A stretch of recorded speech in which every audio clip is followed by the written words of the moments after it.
We'll now bring in Corey, who I've asked to observe. That's kind of his reward for winning yesterday's task. Corey? Seat there. Corey, you won't say anything, you'll just observe, and then at the end I'll give you a chance to rebut some of the things that have been said. First of all, I wanted to ask each one of you, how long have you been planning to do this business? Like, when did you first get the idea? I first had basically just a dream as a kid, just owning a bar, owning something. That conjures up a really funny image. Why does a kid dream about owning a bar? Because your parents alcoholics or something? Well, they're not alcoholics, but just owning like a venue hall, stuff to do. Because there wasn't, I'm from a small town, so there wasn't a lot of events for me as a kid, teenager. Maybe just when you get to 18, there's nothing really there to do. So having a venue hall just to listen to bands, and then when you hit 19, having a bar as well, and then watch sporting events into sports. So it's a good way to sit back with friends, have a couple of drinks as well. So. Cool. Okay, Sean. It started for me when I was in theater school. I had images of doing creative theater, actually just by myself, kind of on a stage, just letting creative impulses kind of run the act or whatever. How many years ago was that? That was about 5 years ago. And then I came to North Bay and I started directing lots and lots of theater, and I realized that I really liked working with people like that, so I wanted to try and incorporate the creative impulse idea into like a group of people. And then I kind of kept on adding the idea. I wanted a show that was based all around sound and like creating sound, making that a major character in a play and something like that. And then we would just use a regular script and kind of work it and make it creative and pull good stuff out of the script and that kind of thing. But then I came to the realization that North Bay is such a thriving arts community, and theater is so well loved and appreciated. And so I figured, why not pull stories from the community and use the artists in the community and make it all about the community, and I think that would create what I believe will be Nexus Theatre. Okay. So your answer was 5 years ago? Well, it feels like it was actually 5 years ago that you started answering that question. Rita? Well, with me, to be honest, I've actually started thinking about this when I was in high school. More seriously about 2 or 3 years when I actually moved up here, because it was then that I've always lived in my parents' house, and I was concentrating on school and financing and all that. But seriously, about 2 to 3 years when I finally moved to here, became independent, and figured, why not work in something that I want to do? I love planning, I love working with customers, so why not put both of them together and make a business for my own? We'll go back to David again. Who would you fire if you were? I would have to fire Rita. If you're looking at past tasks, including this one as well, she is actually only one task, and coincidence maybe, but she was the project manager on that. And she was the project manager. That's kind of good in her case, but maybe they just couldn't do it. It's interesting you brought that up, because I've got the track records from everybody here, and Rita, unfortunately, you do have the worst track record. You won as a project manager, but you lost every other task, and you actually have the best track record. I was just going to say that's why I only lost the one task, and in that task that I did lose, and I'm sure Sean will agree because he was with me at that task, and I thought me and Sean probably were the best at that task, even though we did lose. Sean, please keep it brief. Okay, my brief answer would be I would, because of who I think I would work with best, who I found I've worked with best up to this point, it has been Rita, and so my answer would be in briefness, if you'd like me to go with me. No, that's okay. Rita? In my defense, in this case, yes, I do have a worse track record. It also goes with the people that you're working with. So definitely everybody takes responsibilities for their acts. I've always taken responsibility. In who I would choose, I probably would actually choose Dave, because of the fact he's quiet. Yes, he has the best track record. Doesn't really qualify him to be the best. The best is also with the team that they have. So he has stepped up definitely throughout the episodes, but I still think that he hasn't stepped up to the fullest. David, yesterday during the game dilemma, you were the first one to bluff. And I wondered why you went against the grain of honesty. Sure, definitely. We're no longer a team. We're all individual. So as a team, when I was with the team, I tried to be, with the team, always thinking about the team, winning the task. Now as an individual, I'm taking my own action in my own hands right now. You got to make some positive risks. I made a positive risk when I did in the coffee task, when I raised the prices. That was my own individual risk. It paid off. I thought bluffing, now we're all individual. I want to win as well. So I thought maybe taking the bluff, try and get everyone off course would be the best route for me. Now I'm thinking about me. Sean, I found it interesting how the game totally lost its meaning to you once the bluffing started. When somebody was answering the question, they'd have their cards in front of them and they would just kind of shuffle them about and then go like this with any card. To me, yeah, like it was just you had a 25% chance of making the right choice at that point. So yeah, I really appreciated it when we were being really honest, and I wanted to keep that grant personally, and I felt like I owed it in a way. I found that very interesting how the two of you just approached it differently.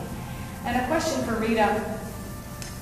You were asked if you won the lottery, what you would do with the money, and I was quite interested in your answer that you would satisfy your family and friends first, and then you would be satisfied with what was left over for yourself.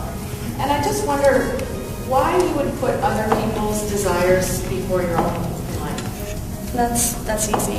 When we moved from Portugal to Canada, my parents actually left everybody there who they've known all their lives to make a better life for both my sister and myself. So why not be able to give back? They've been sacrificing so much throughout the years, still are, just to see us go that extra step. So if I get money that I didn't have before, I'm not thinking of myself. Yes, I want to do the business, yes, I have my goals, but why not give extra to my family who's always been there for me, who work hard to be there for my sister and myself, and make them happy, and make them enjoy the rest of their lives, and then concentrate on me, which I still have enough time to get whatever I want. One more question that I've been wanting to ask David, which relates to another show. This is the first time I've had a chance to bring it up. It really appeared to me on episode 3, the one where Dean got fired, it appeared that you, Dean, and Chris had an alliance against Sean. I was really curious as to why everyone, when I was asking, who would you fire? Everybody said Sean. And Sean, in my opinion, did virtually nothing wrong that episode to merit firing. And everyone was saying it was because of the presentation, and I had to say about 3 times, you didn't lose because of the presentation, you lost because of the content, which was ultimately Dean's responsibility. So it just seemed really odd to me. Was there some, was there some talking in the back? And it's fine if there is, that's part of the strategy, but did you discuss? Yeah, this will be honest now. For sure there was no strategy at all, and there definitely was no alliance against Sean at all. Dean hit the point when, it was probably because it was episode 2, we found that Sean, and this is the first time we worked with Sean, so I guess I've worked with him for 4 tasks, like 3 tasks after that, and I actually got used to him, so I knew what he was like. Don't worry, I'm used to me too.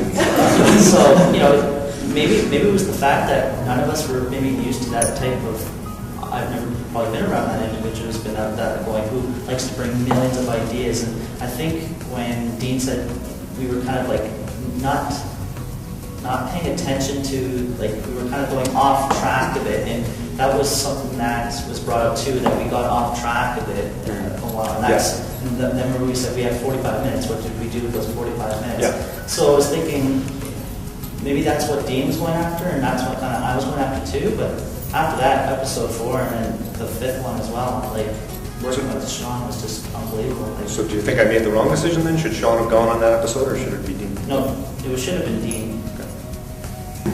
Sent Corey an email last night asking him to rate each one of you, not on books or anything like that. Y'all got zeros. That's supposed to say anything. Okay, Rita, we'll start with you. He said, very organized, works well with a group, didn't get the leader feel when she was project manager, although her organization and ideas did contribute to our success when she was project manager. One of her, I asked for strengths and weaknesses, by the way, so one of her weaknesses could be that she may need to take more of a leader role. She has a lot of intelligence to bring to the table, and she's determined and organized.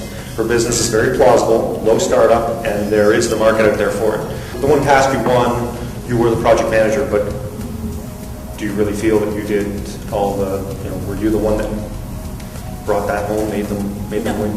No, in that particular episode, I was hardly there with the team. I was always out, and so, I didn't feel like I took the leadership role that I should have had. Even throughout life, I haven't had the opportunity to take that particular leadership role.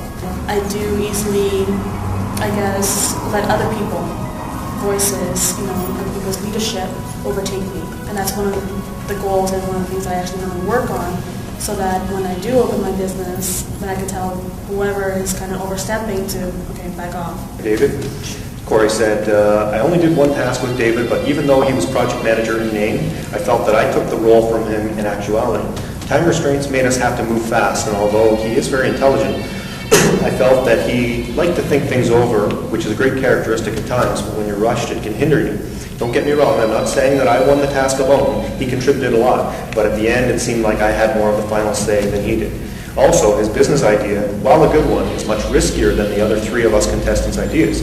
Food service, restaurants, bars, have a very high fail rate and thus usually need to be financially backed privately. I went to school for culinary, and so I know this from an educated standpoint.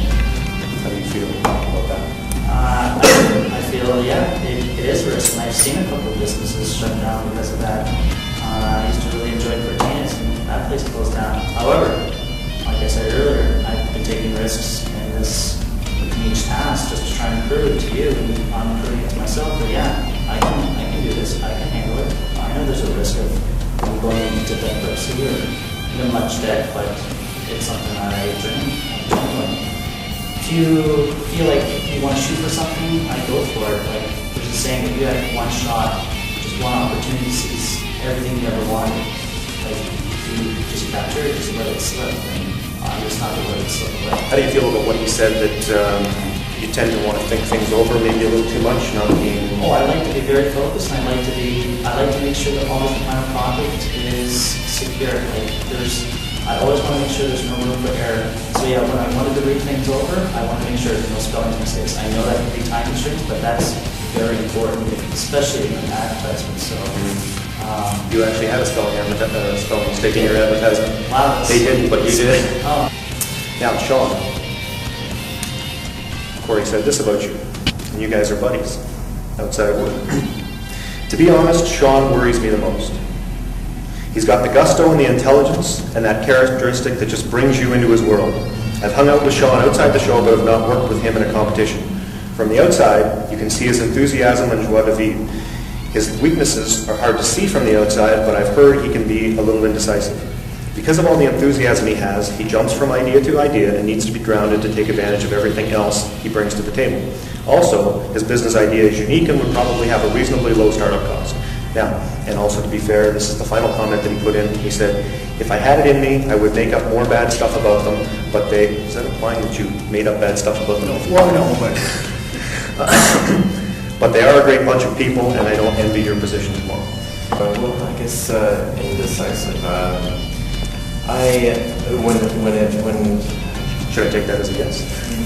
No, I'm not indecisive. When it comes to theater and directing, anybody will tell you who's seen me act or direct that I make choices that encompass the whole universal energy. I put it right out there, and I don't mess around with that. For me, theater it's a sacred ground, and I'm always grounded when it comes to working on theater in my company. So, working on tasks, trying to find the best product, maybe I do go in and out of ideas and stuff like that, and I like to throw lots of ideas on the table because, I think it is, the more you question, that's how you create in my experience. Or you want to say about what they've said? I don't really have much to say because I just said where I was coming from and what I felt, and I don't think anybody really said that, no, you're wrong, that they more or less, but I'm working on it.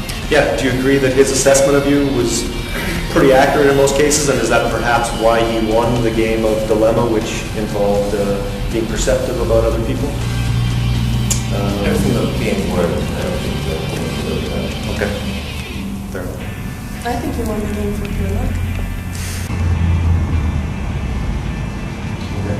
We'll have all of you leave the room. Corey as well.